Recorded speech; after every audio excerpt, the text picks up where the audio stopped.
Voici une première capsule en lien avec le cours d'histoire HIS 46.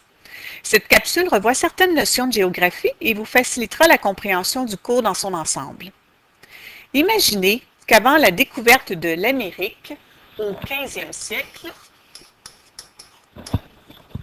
il y a 600 ans, les Européens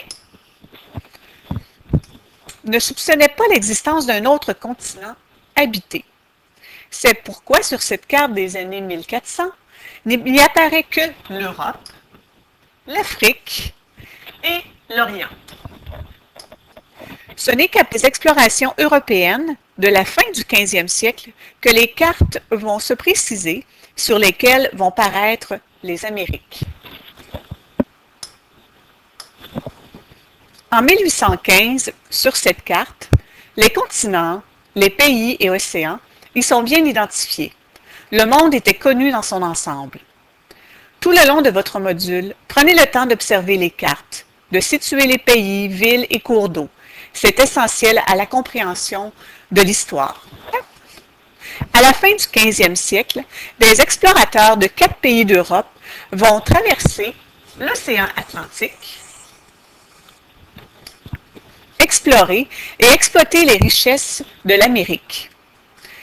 Ces 4 pays sont la France, l'Angleterre, l'Espagne et le Portugal.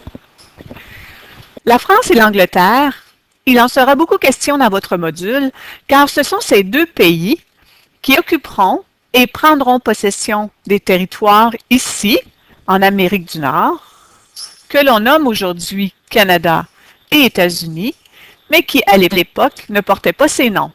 Donc, la France et l'Angleterre vont traverser l'océan Atlantique pour venir coloniser les 2 territoires ici.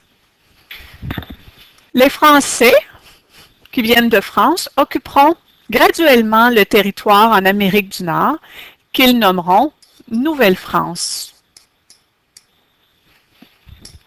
Les Anglais viendront d'Angleterre, de la Grande-Bretagne, et coloniseront le territoire que l'on nomme aujourd'hui les États-Unis, qu'ils nommeront les 13 colonies.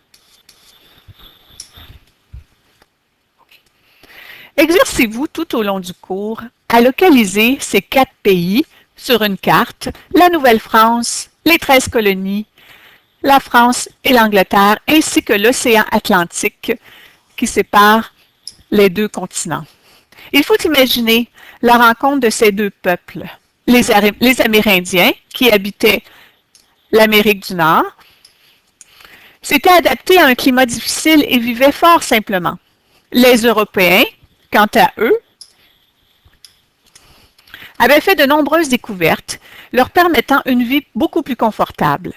Ainsi, l'écriture, la roue, la boussole les avaient fait progresser plus rapidement.